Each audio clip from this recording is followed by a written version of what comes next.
ഇന്നലെ നീ ഇവിടുന്ന് പോയ സമയത്ത് നിന്റെ ക്യാബിനിലേക്ക് അമൽ സാർ മാത്രമേ വന്നിട്ടുള്ളൂ. നമുക്ക് അമൽ സാറിന്റെ ക്യാബിനൊന്ന് ചെക്ക് ചെയ്താലോ? അമൽ സാർ എടുക്കുമെന്ന് എനിക്ക് തോന്നുന്നില്ല. മനുഷ്യന്റെ കാര്യമല്ലേ, പറയാനൊന്നും പറ്റില്ല, ചിലപ്പോൾ എടുത്തൊന്നും ഇരിക്കും. എടി നമ്മൾ ഡയറക്റ്റായിട്ട് അങ്ങനെ പോയാ അയാളെ സംശയിക്കുന്ന പോലെ തോന്നത്തില്ലേ അയാൾക്ക്?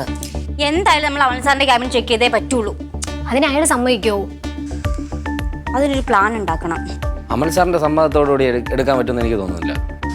സാറിനെ അവിടുന്ന് മാറ്റാൻ എന്തെങ്കിലും ഒരു വഴി കണ്ടുപിടിച്ചായിരുന്നെങ്കിലോ? ഞാനൊന്ന് ശ്രമിച്ചു നോക്കാം, പക്ഷെ വിജയിക്കുമെന്നൊന്നും എനിക്ക് അറിഞ്ഞൂടാ. അതൊക്കെ സെക്കൻഡറി അല്ലേ, എന്തായാലും നമുക്ക് പ്ലാൻ വർക്കൗട്ട് ആക്കാം. ബാക്കി വരുന്നിടത്ത് വെച്ച് കാണാം. അതെ, വിജയിക്കോ തോക്കോ എന്നുള്ളത് നമുക്ക് രണ്ടാമത്തെ കാര്യമാണ് അല്ലേ? ആദ്യം നമുക്ക് ട്രൈ നോക്കാം അല്ലേ? അപ്പൊ നീ നിന്റെ മാർഗം എന്ന് വെച്ച് നോക്കും.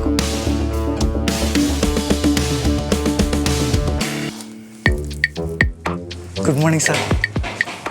ഇത് പറയാനേ ഇപ്പം ഇങ്ങോട്ട് വന്നത്? അല്ല, രാവിലത്തെ ആ തിരക്കിലേ പറയാൻ പറ്റിയില്ല. നിനക്ക് പണിയൊന്നുമില്ല ഇവിടെ? ആ സാർ, ഞാൻ അവിടെ കഠിനമായ പണിയെടുത്തോണ്ടിരിക്കുന്നു. അപ്പോഴാണ് പുറത്ത് രണ്ടുപേരും സംസാരിക്കുന്നുണ്ട്. അതിനി സാറേ, അത് സാറിനെ ആക്രമിക്കാൻ വന്ന ഗുണ്ടകളാണ്. ഗുണ്ടകളാ? സാറിനതൊരു ഞെട്ടില്ലാത്ത എന്തിന് ഗുണ്ടകളെന്തിന് എനിക്ക് പേടി? സാറേ, അന്ന് സാറ് ഒരു സെക്യൂരിറ്റിക്കാരന് പണി കൊടുത്ത് പോലീസ് കേസിൽ അകത്താക്കിയില്ലേ? അവരതിന്റെ പ്രതികാരം ചെയ്യാൻ വേണ്ടിയിട്ട് രണ്ടുപേരെ വിട്ടതാണെന്ന്. എന്നാലും പ്രതികാരമൊക്കെ ചെയ്യേണ്ട കാര്യം തോന്നുന്നു. ഓ, സാറിന് അറിഞ്ഞൂടെ? അങ്ങേര് സാറിന്റെ കാല് പിടിച്ച് പറഞ്ഞല്ലേ ഞാൻ ഒന്നും ചെയ്തിട്ടില്ല, എന്നെ വെറുതെ വിടണം. അപ്പൊ സാറ് കേട്ടില്ല, നീ അനുഭവിച്ചോ? പിന്നെ അവിടെ സാറെ തീർക്കും, സാറിനെ തീർക്കുമെന്ന്. പിന്നെ നീ ഒരു കാര്യം ചെയ്യ്, പിന്നെ ഞാൻ ഇവിടെ ഇല്ലെന്ന് പറഞ്ഞേരെ. സാർ, ഗുണ്ടകളെ മുഖത്ത് നോക്കി എനിക്ക് കള്ളം പറയാൻ പറ്റൂല. നിനക്ക് എന്റെ മുഖത്ത് കള്ളം പറയാൻ അറിയാല്ലേ? അങ്ങനെയല്ല സാർ, ഞാൻ പോയി പറഞ്ഞ സാറിന്റെ കാർ ഇവിടെ വെളിയിൽ കിടക്കയില്ല. അവന്മാരെങ്ങനെ വിശ്വസിക്കാനാണ്? അവന്മാരെന്നെ വെട്ടിക്കൊല്ലും. ഇപ്പൊ എന്തോ നീ, ഞാൻ പോലീസ് സ്റ്റേഷനിൽ വിളിച്ച് പറയാൻ പോകും.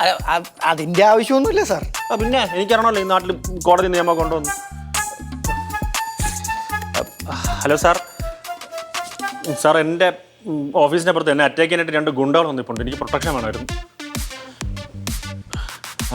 മാർച്ചിലല്ല സാർ, ഇപ്പം ഇന്ന്. ഓ, സെക്രട്ടേറിയറ്റ് മാർച്ചിലാണെന്ന്. അല്ല സാർ, എനിക്ക് 2 പോലീസുകാരെ മതി, തോക്കും ഉണ്ടായൊക്കെ ആയിട്ട്.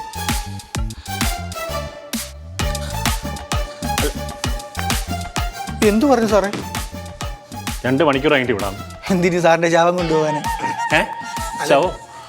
അതിന്റെ ഇടയ്ക്ക് സാറിനെ അവന്മാര് വെട്ടിക്കൊല്ലും. പിന്നെ ആ പോലീസുകാരന്മാർ ഇവിടെ വന്നിട്ട് തൊപ്പി ഊരിയിട്ട് ഒരു കാര്യമില്ല. തൊപ്പിയോ? ഈ സിനിമയിലൊക്കെ കണ്ടിട്ടില്ലേ, ഡെഡ് ബോഡിക്ക് മുമ്പിൽ തൊപ്പി ഊരണം. സാറെ, നിന്ന് താഴെച്ചോട്ടാതെ അവന്മാരെ തടയാൻ നോക്കി. ഇനി സാറിനെ കണ്ടില്ലെങ്കിൽ അവന്മാർ സാറിന്റെ വണ്ടി എത്തി. പിന്നെ എന്റെ വണ്ടിയിൽ അങ്ങനെ തൊട്ടെ വിധം മാറുന്നു. അയ്യോ, പിന്നെ അങ്ങനെ എന്തെങ്കിലും ചെയ്യാനുണ്ടെങ്കിൽ പെട്ടെന്ന് പോയി തടയാൻ നോക്ക്. തടയാൻ ഇപ്പം ഞാൻ ഒറ്റയ്ക്കാ? അതിനിപ്പോ എന്ത് സാറേ, മകധീരയില് ഭൈരവൻ 100 പേരെ ഒറ്റയ്ക്ക് നിന്നാണ് പോരാടിയത്. എന്നിട്ട് അന്ന് വൈകുന്നേരം അവൻ ചാവൂലേ? ധീരന് മരണം ഒന്നേ ഉള്ളൂ. എന്നാലും മരണമല്ലടാ. സാർ അങ്ങോട്ട് പോയി തടയാൻ നോക്കും, വണ്ടി കത്ത് നിന്ന്.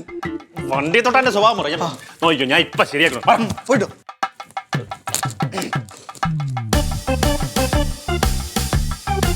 അല്ലെങ്കിൽ നീ കൂടോ? അല്ല സാറ് ധീരൻ? ധീരെ ഒറ്റയ്ക്ക് പോകില്ല, പടയാളിയെ കൊണ്ടേ പോകുള്ളൂ. വാ, ധൈര്യം ഉണ്ടോ?